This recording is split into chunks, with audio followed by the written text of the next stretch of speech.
Well, my friends, welcome back to Spot On with Link Lauren. You're probably wondering where I am. Why am I in a hotel? That is because yesterday I went as new media with President Trump to the US Open. I will be breaking down everything you need to know about the US Open. Obviously, I'm not a sports aficionado. You guys don't tune into me because I'm ESPN, but I do know a thing or two about President Trump. I got to ask him some interesting questions. It's always a privilege to get to speak to him. To travel on Air Force One is not something I take for granted. So I'm very, very grateful for that opportunity. We, of course, have to talk about Catherine, the Princess of Wales. She's had a little bit of a makeover, but then she went back on the makeover. So we got to discuss that. We have so many hot topics to get into, so stick around. We got to pay some bills, and then we'll be right back. I don't know about you, but after I travel, my skin is dry. That's when Peak's Radiant Skin Duo came to the rescue. This doctor-recommended duo, trusted by experts like Dr. Mark Hyman, Dr. Jason Fung, and Dr. Will Cole, supports whole-body wellness from the inside out. Sun Goddess Matcha provides steady, calm energy throughout the day, packed with L-theanine for focus and EGCG antioxidants. It supports skin clarity and gut health. BT Fountain electrolytes hydrate like nothing else and help lock moisture in, making skin look amazing. And Peak ensures all ingredients are free from heavy metals, pesticides, and mold. If you need more hydration, then give Peak a try. Get 20% off plus a free frother and glass beaker here. peaklife.com/link. Again, that's peaklife.com/link.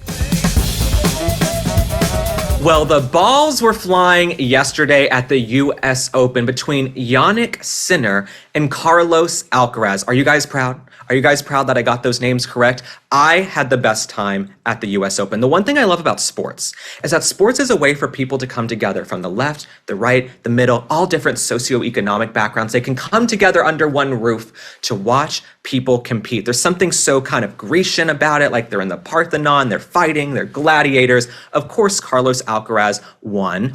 I was rooting for Jannik Sinner, not by any sort of scientific basis or method or that I knew that much about tennis. I was rooting for Jannik Sinner because I have a penchant for redheads. You guys know I love redheads. Harry Potter, my favorite character was Ron Weasley. I love a good redhead. Except for Prince Harry, he's a clown. So I love redheads. I loved him when he was an eligible redhead bachelor, and I love redheads in general. That was my calculation when I got to the match. I said, I'm going to root for Jannik Sinner. But Carlos Alcaraz ended up winning, and good for him. It was an incredible match. One thing they don't tell you about the US Open that I learned, when they start to play, it gets real quiet. You're not supposed to talk. You can hear a pin drop. I was quiet as a mouse. You guys, I am a talkative, chatty person. I sat there eating my $25 chicken tenders. Now, one thing about the chicken tenders, this was on my Instagram story, and we'll put it up on the screen. One thing about the chicken tenders I had at the game, people waited in line. Okay, I waited in line probably 45 minutes for these chicken tenders. You get there, they're probably the worst chicken tenders I've ever had. The worst chicken tenders and fries, $25 for 3 strips. $25 for 3 strips, that was at the US Open. But you might be wondering, why did I go to the US Open? So I went with President Trump. As you guys remember, a few months ago, I went to Texas with President Trump to cover the horrific devastation in the wake of the flooding in Kerrville. And it was an honor and a privilege to go back to my home state. Well, they reached out at the last minute and said, we have a new media seat to go to the US Open. Would you like to come? And I, of course, said yes. I'm not in a position to say no. And so I went with President Trump in the press pool from the White House and the White House staff to the US Open. And President Trump was actually the first president to attend the US Open in 25 years. The first sitting president to go in 25 years. He also goes to the Army-Navy games. He goes to the Super Bowl. He goes to all types of sporting events.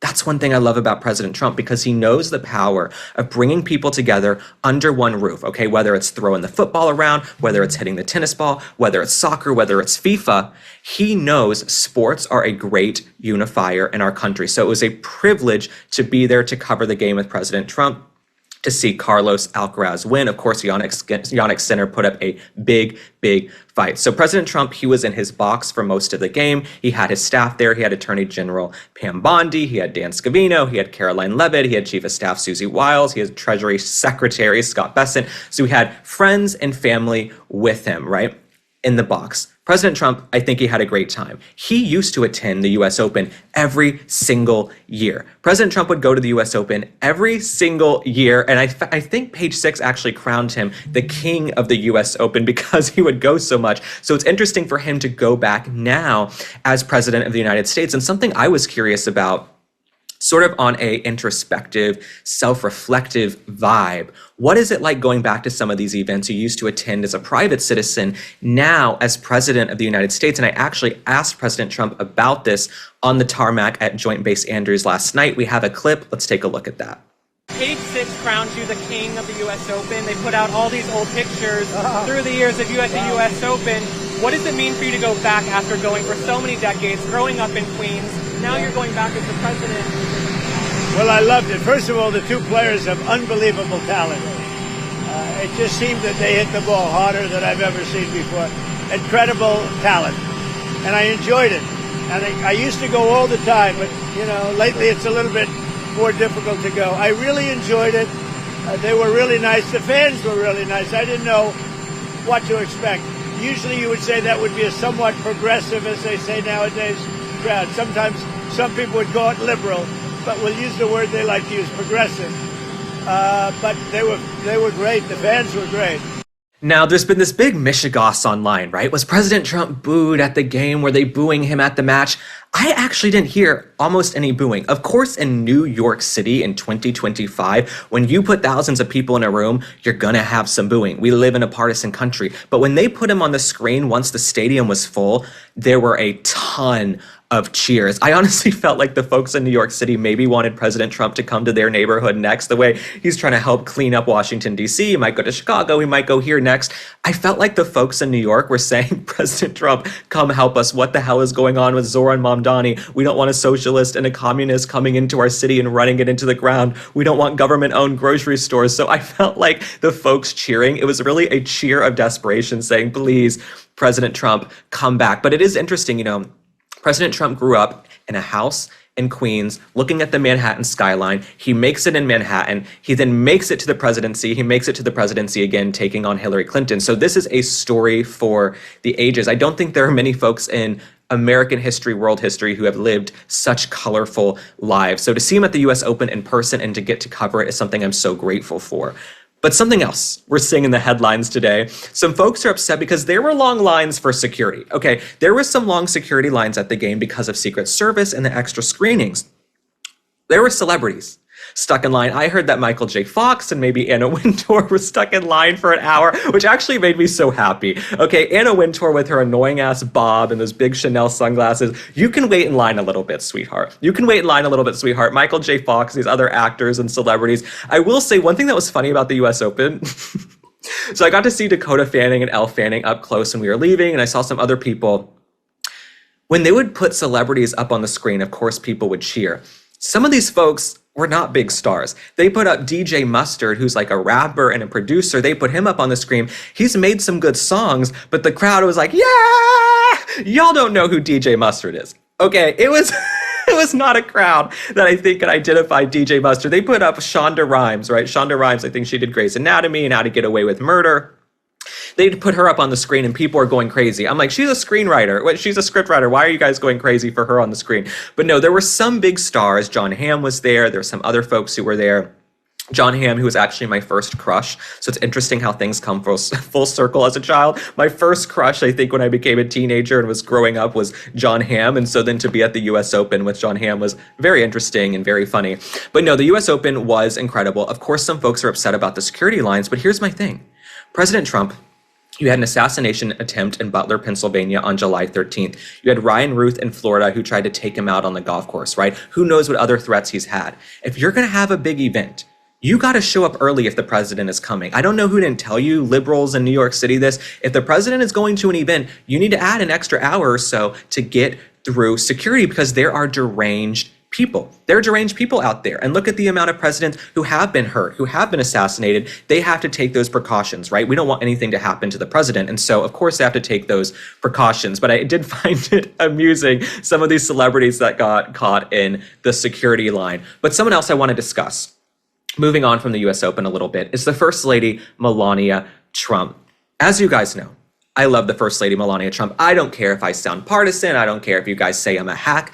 I love the First Lady of the United States. I feel like she's been so unfairly maligned by the mainstream media. We speak about it all the time. If you look at Vogue magazine, right? She was on the cover of Vogue as a model, and she was on the cover of Vogue before she was First Lady, but she's never had that First Lady cover in the way Jill Biden and Michelle Obama have had covers of Vogue. Even though Jill Biden dresses like a geriatric hooker in fishnets and booties and leather skirts, okay? Jill Biden is an utter calamity, but nonetheless. Melania Trump, do I think she cares that she hasn't been on the cover of Vogue? No, I don't think she cares at all that she hasn't been on the cover of Vogue. She seems very secure in herself. I don't think she cares whatsoever. But something she's doing that I think should be getting more attention, she's focusing on AI education. And we have all the notes here from this conference she held last week. So she hosted tech leaders and AI leaders from the administration, from the private sector to come together to talk about this 21st century issue. Artificial intelligence, okay? There are deep fakes online. There are folks using AI in school. I have so many friends who are school teachers, and they reach out to me and they say, we have to figure out curriculum. How are we going to teach the kids when they could just go home, write an entire essay on ChatGPT and turn it in? What can we do for plagiarism? How can we make sure the kids are learning? And so there are a lot of schools now, I believe almost half the states, Texas, my home state, is not one of them, but I hope they catch up. They have legislation around AI in schools, and they're really focusing on it. And I think in the next year or two, with the First Lady championing this issue, you will see more and more schools come to grips with the fact that AI is here to stay. The kids are using AI. They're growing up with AI. AI has amazing benefits, which the First Lady Melania Trump has spoken about, but there are also downsides with any type of development. And it sort of reminds me, obviously, I don't really remember it, but Y2K, remember Y2K? Everyone thought the computers are going to shut down, things are going to crash, technology is going to come to an end, everything's going to be bad. We end up working with it. You know what I'm saying? There were folks who didn't want to do email. They thought email was scary. They didn't know how it worked. 99% of folks still don't know how email works, but we use it in our day-to-day lives. So you can either resist and fight this evolution, or you can get on board. And one thing I love about the First Lady Melania Trump tackling AI, it's not your typical First Lady initiative, right? Former First Ladies, they might go plant a vegetable garden. They might tell you to do push-ups. You know, they might go on Ellen's show. They might go on Sesame Street. What I love about First Lady Melania Trump, she's coming in saying we're tackling artificial intelligence, revenge porn, AI, deep fakes, all of this. Those are some interesting initiatives for a First Lady to tackle, and I think it shows that she has her finger on the pulse of what's coming in the 21st century. In the United States, we got to compete with all these other countries when it comes to artificial intelligence. I believe it was important. I do think it was important for President Trump to host all of those tech leaders at the White House last week. Had Sergey Brin from Google, Mark Zuckerberg from Facebook, he had Bill Gates from Microsoft, and of course some folks online were upset. Why are you dining, right, with Zuckerberg and Bill Gates? You got to keep people close. Okay, you got to keep people close. We've got these 21st century issues. You have to keep people close because we're going to evolve with the times, right? And so it's nice to see these tech folks come to grips with the fact that the Republican Party is in power now. President Trump is in power now. We're going to have midterms. We're going to have a 2028 election. J.D. Vance will probably be the nominee. There might be some competition, but it's interesting to see these tech folks come to the White House now and pay their respects and capitulate a little bit to President Trump and the Republican Party when they were so against it for so many years. It's interesting to see how the tide has turned, but I think also, I know many of you are small business owners. You might shop at small businesses. It's tough. It's tough to run a small business in a blue state right now because of the legislation, because of the regulation. So you see folks from Silicon Valley in the tech world moving to red states, moving offices to Florida, to Texas. You know, they're all going to Miami. They're trying to get out of there. They're going to Tennessee because it is tough running a business in California. It's tough paying California taxes. The leadership is terrible in California. Your business could just burn down because there's no water in the fire hydrants, and Gavin Newsom is a clown. And so you see these tech folks, you see the First Lady Melania Trump tackling artificial intelligence. I think it's an incredible initiative for her to tackle, and I love that it's something interesting. It's not your typical First Lady initiative, so we will be following that. I do have to break down though, okay, because this is spot on with Link Lauren. We have all the details, okay, on the outfit that the First Lady wore for her event. First off, she looked incredible. Melania Trump, she's always going to look incredible. Shout out to her stylist, Hervé Pierre. He's a legend and an icon, so we love him. But we have to read what she was wearing. So she had a beige linen pinstriped power suit, a structured, subtle post-Labor Day style choice.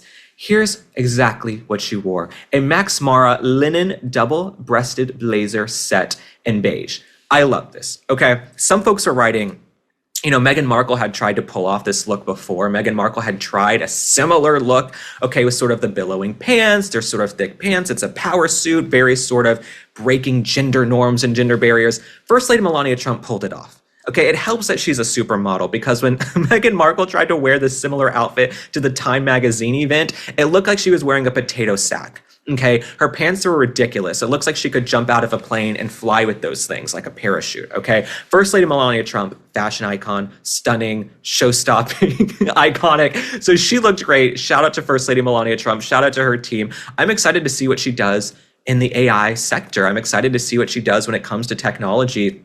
And I almost wonder sometimes, just talking off the cuff here, that's what we do on these podcasts, I wonder, because Barron Trump, they've spoken about how he's so into computers. He's into tech. So I wonder, as the mom, First Lady Melania Trump, if she's picking up on some of that, if that's sort of what's drawn her in. I think also you have young women who are really being hurt, family-wise, career-wise, by revenge porn, by deep fakes, by AI. And so you have these women, and I think First Lady Melania Trump feels for them, wants to help them. And I think she's had fake stuff come out about her. There are fake pictures that come every day, and you're looking and going, is that AI? Is that real? Is that fake news? Is that something authentic? And so I'm excited to see where this goes. Shout out to First Lady Melania Trump, and thank you to the White House for including me as new media. When I went a few months ago to Texas, I thought, I can be happy. I can be happy to get to go yesterday and cover the US Open and get to speak with President Trump, which we'll get to later in the show. I asked him a myriad of questions, substantive questions. So we'll get to some of those later on in the show. They're on my social media, but I'm incredibly, incredibly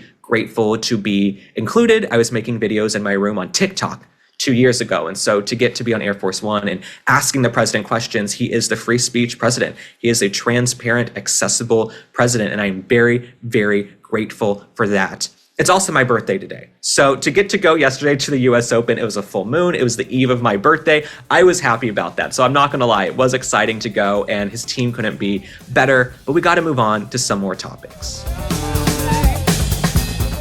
Brooklyn Bedding makes it easy to upgrade your sleep. I found my perfect mattress, got it delivered right to my door, and unboxed it so easily and was able to sleep on it that same night.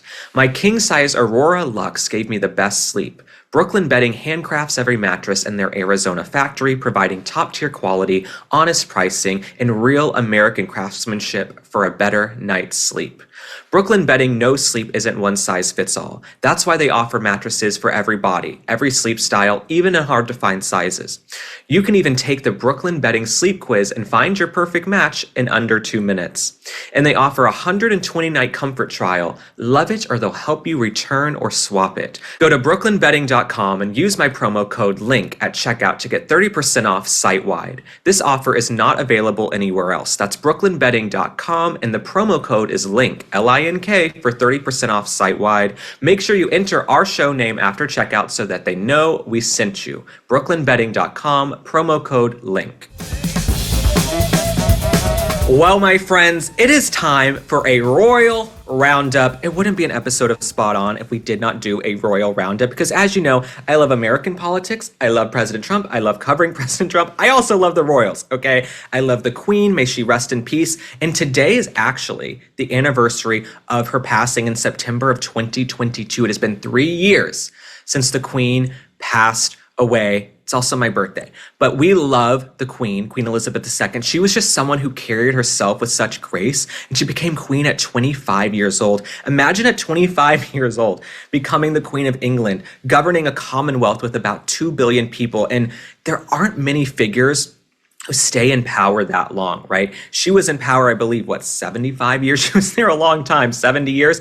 And so for someone like her, she has lived through multiple eras. There aren't many folks who have gone through seeing social eras. You've seen justice eras, you've seen race, you've seen all of these issues come to the forefront. Almost every decade, there's some new major issue. She's seen technology evolve. I think about that all the time with the Queen, right? When she became queen at 25, television was way different. The media was way different. It was about the papers, and photography wasn't the way it was. She has had to evolve with the times. And so that's why I think she's just one of the coolest women. I know people don't use that word all the time, but I think she's just cool. She had a cheeky sense of humor. She loved her family. She loved her country. She loved and revered the monarchy more than anybody, right? She is going to put the institution above all else. If she's tired, if she's sick, if there's strife, if there's tumult, if there's turmoil, using all my SAT words. But no, Queen Elizabeth II, the Queen, was an icon. And just to live through all of that in power and to have to navigate just even the evolution. I mean, now we're just talking about artificial intelligence, computers, cell phones, 24/7 news cycle, Twitter, social media, to live through all of that, right? From 25 years old becoming queen and having to evolve. I will have nothing but respect for the Queen, and may she rest in peace. We have to talk about someone else who is going to be queen maybe in a few years. We don't know. We love King Charles, but someone who is going to be queen someday is Catherine, the Princess of Wales. Now, there's been some confusion, right? Some folks refer to her as Kate Middleton. Every once in a while, we might refer to her as Kate Middleton and people get upset. Here in the United States, a majority of the media, when they print about Catherine, the Princess of Wales, they say Kate Middleton, right? They say Kate Middleton because it's the biggest search term for her here in the United States, and it's how we were introduced to her. So you guys, if you see Kate Middleton every once in a while, just know I have nothing but love for Catherine, the Princess of Wales, and I'm happy to see that she's healthy. But the last week has been a roller coaster. Strap in. It was a roller coaster for her because Catherine, the Princess of Wales, she went blonde. She went blonde, a little bit blonde. And now she's back to being brunette, okay? One thing about her, Catherine, the Princess of Wales, she's a fashion icon, right? When she puts something on, people are going to want to emulate it. They're going to want to copy it. It is going to sell like crazy. People are going to make knockoffs. But this blonde hair really caused a lot of stir. I was rooting for it, okay, because I've seen this film before. To quote Taylor Swift, I think I've seen this film before. So she went blonde. And this is how it starts, you guys. You go a little blonder. You dip your toe and you think, oh, maybe I'll go a little bit blonde.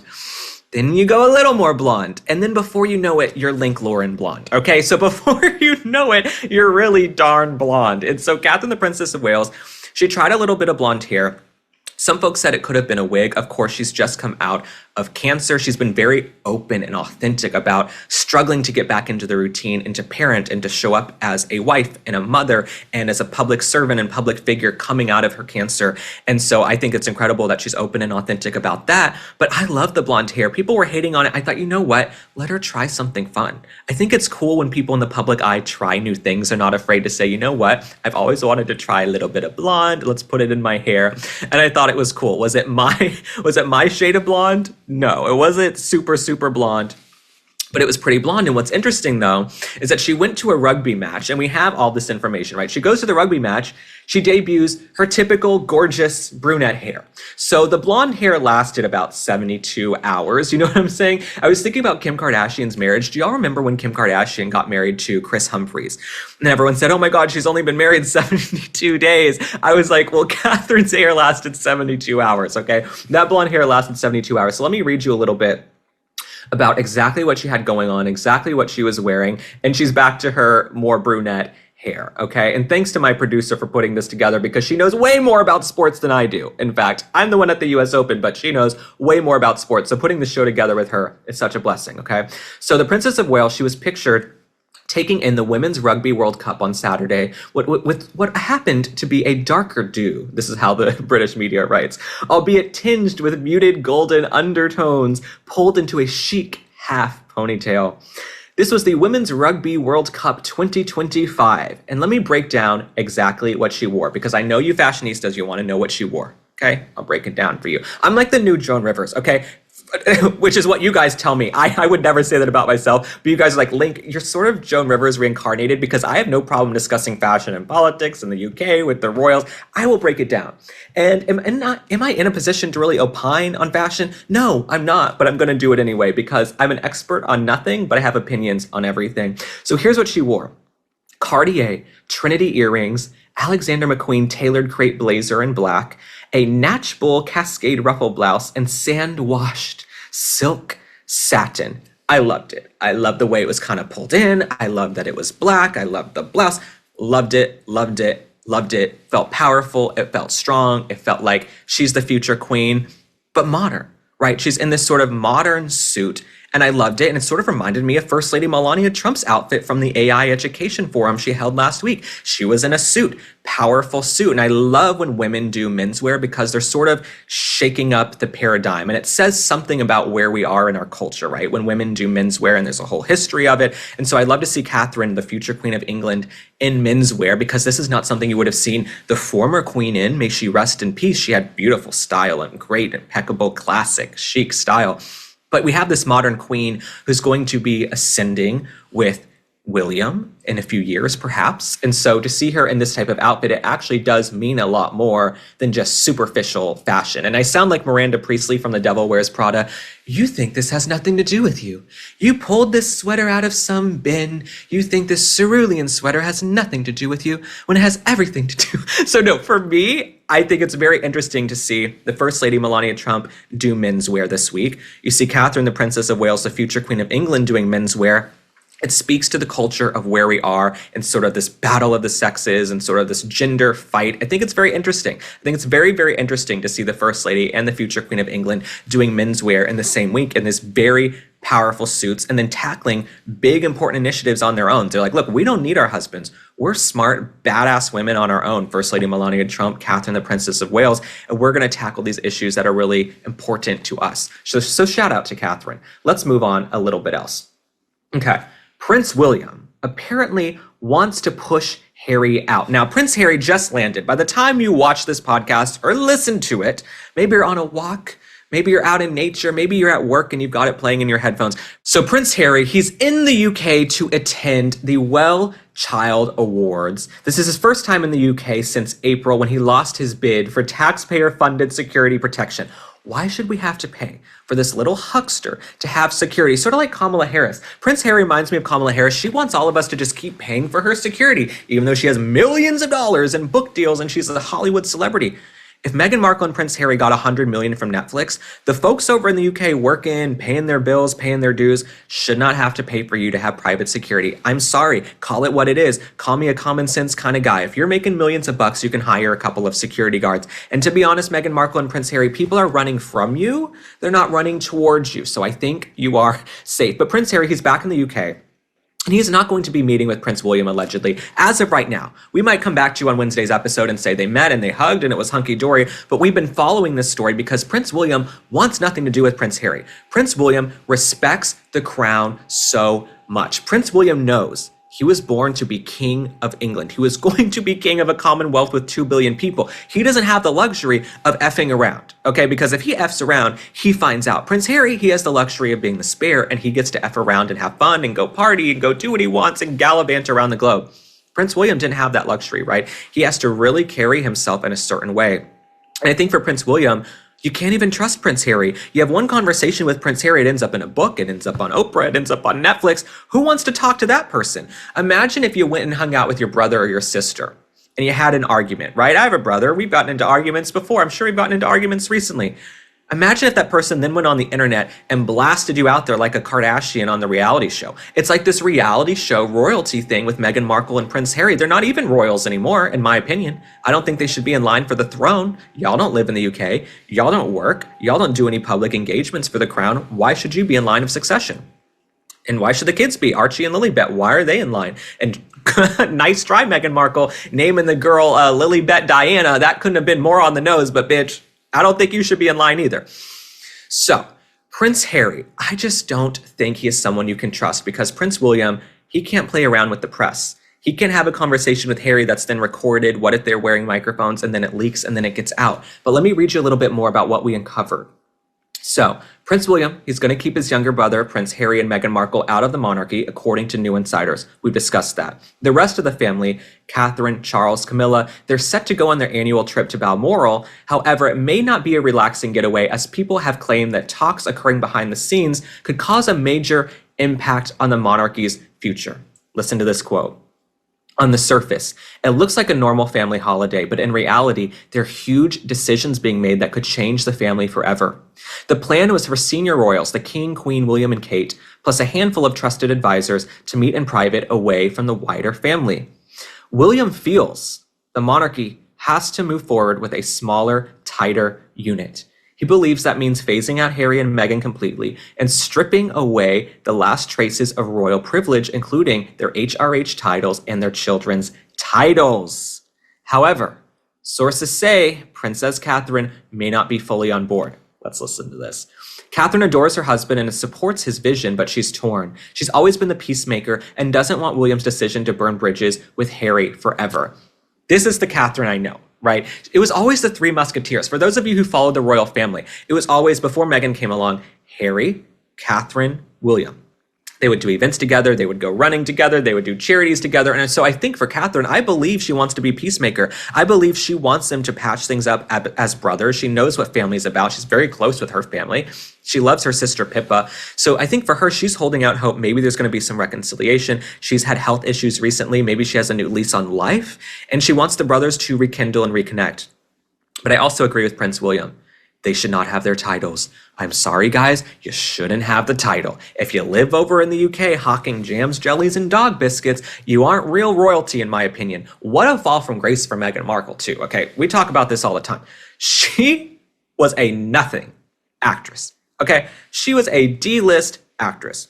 She comes into the royal family. She cons them into thinking she's this huge Hollywood starlet, like she's Julia Roberts. Okay? She might have the same veneers as Julia Roberts, but she does not have the same acting chops. So Meghan Markle cons the royal family into thinking she's this big Hollywood star. They embrace her. They welcome her with open arms. They throw her a massive wedding. They don't even work her too much, right? She didn't want to work. She wanted to twerk. She was lazy, but they didn't even make her do too many engagements. I think she did a cookbook with the folks from the Grenfell Fire. That was great. She did the cookbook, but she didn't do too much. So Meghan Markle, that wasn't good enough for her. They abscond to the United States after being in the royal family for 18 months. Then they turn around and shank the royal family. To use my word, they shank that family like because they accused the royal family of racism. They weren't treated well. Her mental health was terrible. You know what? You're a grown-ass woman. Okay? If your mental health is terrible, what do you want? The Queen of England on her deathbed to, come and coddle you and call a therapist for you? You have access to any therapist and doctors you want, Meghan Markle. Why is it their problem? You're a grown woman. You were 40-something years old when you got married, or 39. You can figure it out. You know what I'm saying? But she just kept accusing them of all these things, and they really, really screwed over the royal family. I think the royal family is as strong as ever. But Meghan Markle and Prince Harry, they tried it. They effed around and they found out because now they're living in California doing a reality show on Netflix that I believe is 300 and something on the charts. So they really screwed up. So Prince William, I think you should definitely strip them of their titles. I think the kids should be stripped of their titles, move forward. And then you'll have a new generation of folks who don't really remember Harry and Meghan. You might have kids now who are like 12, 13. They don't know Harry and Meghan too well. Folks over in the UK, by the time they're adults, you could have really phased them out and sort of erased them. And I think it's not about holding a vendetta, but it's about knowing your responsibility, right? It's like being in a family business. It's like succession. It's about knowing that you have that responsibility to lead and to be an example. And when you have folks who don't even live on the same continent, why should they be in line for the throne when taxpayers, some of their dollars go toward keeping the monarchy working and up and running? Why should that go to Harry and Meghan whatsoever? So I'm all in favor of stripping their titles. Now, our final political topic for today, we have to discuss the Autopen, right? If you know about the Autopen scandal, this was what Joe Biden used, or the folks around him, these shadowy figures, these unelected bureaucrats. It's what they used to sign pardons, to sign documents, to sign executive orders. Why could Joe Biden not affix his own signature to documents? That's what really confounded me, right? You could sit there and bang out 100 documents in 5 minutes. You just do the signature. Was Joe Biden so frail he couldn't even sign his own documents? And there's been some new reporting in Axios that even the chief of staff's assistant was sending emails allegedly approving pardons for Biden family members. They were pardoning Hunter, they were pardoning all the brothers and sisters. You get a pardon, you get a pardon. The way Joe Biden's staff, because I don't think it was really Joe Biden, the way the staff handed out pardons, it was like Oprah on the Christmas days of giving. She's like, you get a car, you get a car, you get a pardon. That's how they were handing out pardons, okay? And so for Joe Biden, by the end of his term, I believe in the last 3 months of his term, according to Axios, he did over 4,000 pardons. Over 4,000 pardons. 95% of these documents that were signed were in the last 3.5 months of the term, which tells me he was probably in bad shape. He was probably non-compos mentis. Something was not hunky-dory behind the scenes for Joe Biden. okay, if he couldn't sign his own signature to these documents. So we have this Autopen scandal that's brewing. President Trump is someone I believe who wants to get to the bottom of it. This cannot continue, and this is something that can't happen in future administrations, right? You should know that the president is able to sign documents himself. If you want to use the Autopen for, say, letters kids send into the White House, right? You get 1,000 letters a day and you want to send back letters to children and things like that, of course, use the Autopen. But you should not be using the Autopen for executive orders or for pardoning your own family members, which should be a bigger scandal than it is. But this morning, President Trump put out a post on Truth Social. He said this: the Biden Autopen scandal is big. Not as big as the Russia hoax or the rigged 2020 presidential election, but nevertheless, one of the biggest ever. So that's what President Trump posted on Truth Social this morning. Ironically, 12 hours ago, I asked him about some of this new reporting that pertained to the Autopen scandal. I had to ask him because for me, I'm all about you guys. I don't care if you're on the left, the right, the middle, all across the political spectrum. I want Americans to know if you pay your taxes, if you pay your dues and live in this country, you should trust that the president of the United States is the one running the country. Okay? And Joe Biden had these shadowy, unelected bureaucrats, these sketchy figures like Anita Dunn, and you had Karine Jean-Pierre, who was a liar. She said she couldn't keep up with the president. He had superhuman energy. That was clearly a lie. We all saw that in the CNN debate when they were unmasked as frauds. So I'm about you guys, and I'm going to speak up for you. I don't want any future presidents to be able to use an Autopen in this way. It's corrupt. So I asked President Trump about the Autopen scandal and some of this new reporting. Let's take a look. But there was reporting in Axios that in the last 3 months of the Biden administration, they did about 4,000 pardons. The chief of staff's assistant was sending emails to pardon his own family members. Are you still interested in getting to the bottom of the Autopen scandal? Well, I think the Autopen is one of the great scandals of our time. The Autopen was our president, or to put it a different way, whoever operated the Autopen was our president. It's not allowed. It's just not allowed. And they gave a pardon to the Unselect Committee after the Unselect Committee realized that that whole situation was a hoax and it was all their fault. So I think it's a tremendous scandal. What do you think the media would say if you pardon your kids your last day in office via an Autopen? Don't you think the media would go Well, haywire? I think it would have been a big story. Yeah, would have been. I like this guy. I like President Trump too, and I'm incredibly grateful that I got to speak with him and ask him questions. I looked a lot better 12 hours ago than I do now on this camera here. But no, it's an honor to get to ask him questions. And I had to ask about the Autopen because you guys as taxpayers should know that the president is the one signing documents. And President Trump famously will sit there and sign his own documents, as he should, okay? As he should, because he's a grown man and can sign his signature to documents himself. Joe Biden, I don't know what the hell was going on. We also heard Joe Biden was only working really between 10 a.m. and 4 p.m. It was nap time, he was out to lunch, and he had the wife, one of the most power-hungry women in politics, I believe, Jill Biden. She was sitting behind the desk on Air Force One. She was running cabinet meetings. She was pulling the puppet strings. Remember, Jill Biden would grab Joe by the hand and wheel him and drag him around like a child. After the debate, she was going, "You did so good, Joe. You answered all the questions." I mean, they knew this guy's brains were applesauce. Okay, he might be able to smile like a Cheshire cat with those big veneers. "Hey, I'm Joe Biden from Scranton." But no, this guy was out to lunch. Mentally, physically, and he really oversaw such devastation in our country. We had the worst border in American history. We had crises all around the globe. So Joe Biden, sky-high inflation, was terrible. The folks around him were even worse. And so I'm grateful I got to ask President Trump about the Autopen scandal, and it seems like it's something he still wants to get to the bottom of. He still wants to find out more about who was controlling it, what was the chain of command. When you hear that a chief of staff's assistant is sending emails on this person's behalf, no. You either sign a document yourself or you're not fit to be president. It's really that simple and black and white. I'm a simple kind of guy, very simple. It's black and white. You can either sign your own signature to documents or get the hell out, okay? You're not fit to be president. I will say though, I think part of the reason they didn't push Joe Biden out sooner, I'm just brainstorming here, part of the reason they didn't push Joe Biden out sooner is that Kamala Harris was worse. Kamala Harris in many ways was worse than Joe Biden, right? Joe Biden had cognitive decline, dementia probably, was non-compos mentis.